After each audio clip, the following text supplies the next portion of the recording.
Welcome to Redmond, Washington, a woodsy suburban city just northeast of Bellevue and adjacent to the lovely Lake Sammamish. Redmond is known for its blend of suburban residential while also offering a more urban setting near the town center.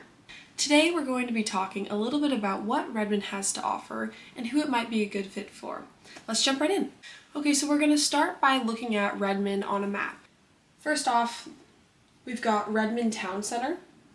And then you're not super far from Bellevue. While it's farther northeast than some of the other nearby neighborhoods, it has easy freeway access because 520 runs all the way to Redmond from Seattle.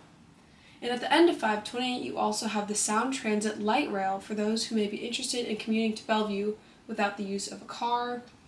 So overall, despite its physical distance, it actually is really accessible from both Bellevue and Seattle. Okay, so now let's talk a little bit about the industries here in Redmond. The most notable is Microsoft. You can actually see the headquarters as you drive into Redmond from the 520 freeway. And overall, it's had a massive influence on Redmond's economy as of late. Other big names have also made their mark here, including Nintendo, Amazon, SpaceX, and Starlink. As a result, we can see a lot of Redmond's major infrastructure growing, as mentioned earlier, like the light rail. In recent years, Redmond has appreciated at a pace of 143%, and it continues to grow year over year by over 9%. And at the end of 2024, the median home sold price in Redmond was about $1.3 million, so it is a pretty expensive suburb. Now, when we look at this map, it details where in Redmond we're seeing the most appreciation in neighborhoods. And I show this because it offers a good insight into which places may be reaching a plateau in terms of price, and those that also have slightly lower prices than other options right now. Now, to give you kind of an idea as to what money can get you here in Redmond, I toured two different types of properties. The first is a single-family residential home, which we're at right now, and it's about $1.2 million, and it kind of gives you an insight as to what you can afford in Redmond for that general price range. And I'll tell you right now that single-family residential homes are very highly sought after, and so prices do tend to be pretty high. So this is a home on the cusp of Redmond and Sammamish listed for $1.1 million. It has 4 bedrooms, 3 bathrooms, and about 1,700 square feet to play around with. And as you can see, there are some improvements that can be made to the home, but overall, I think it's a good, clean slate for improvements. And the thing to note about this property is that while it does need a little bit of cosmetic work, the return on your investment could be really high because a lot of houses in neighborhoods like this are around $2 million. So yeah, just keep that in mind. But this is what, something for around $1 million can get you in the greater area.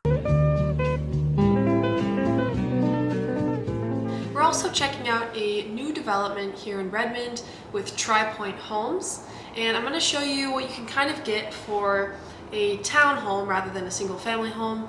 So you're not going to have a traditional neighborhood or some of the amenities that come along with a residential neighborhood, but you do have some other perks that I'm going to be sharing with you right now. So let's check it out.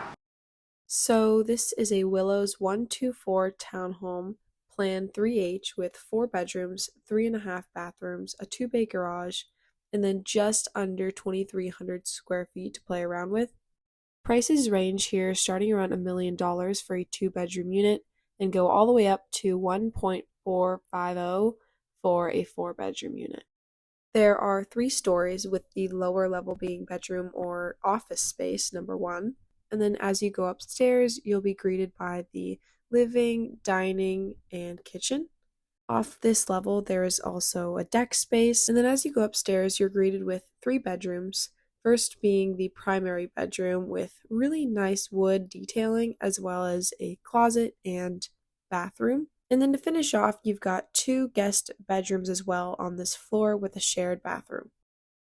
Okay, so now we're going to jump into some of the amenities that Redmond has. So for starters, let's talk about grocery shopping. So as you can see on the map, there is a kind of grocery shopping district or major hub where you can get everything that you need. So you've got a Costco, a large Fred Meyer's, Target, H Mart, Trader Joe's, Whole Foods. I mean everything. And that's really nice because, for a lot of people, they'd like to just get all of those errands done in one go and you have it all right there. Now, Redmond is widely known for its access to nature. It has an incredible scene for hiking, biking, and walking trails, and you're right at the fingertips of Baker-Snoqualmie State Park, which includes hundreds of iconic outdoor destinations. I linked a video down below that I recommend watching if you kind of want to learn more about what's out there, and I also have websites as well. So definitely check those out. And then another perk in terms of outdoor recreation is that you're not far from Stevens Pass or Snoqualmie. Those are both within an hour to an hour and a half, and some of the best skiing in the region. Now, continuing on with Redmond's outdoor scene, you also have Marymore Park. This is a really popular place to go in Redmond, especially for fairs and concerts, but they also have a ton of stuff to do, including athletic fields, a velodrome, a remote aircraft field, tons of walking and biking trails, a large community garden, a rowing boathouse, dog park, beautiful mansion, and a climbing wall. Now, Redmond is known for having a very relaxed, woodsy, and suburban feel to it. However, you also do have the Redmond Town Center.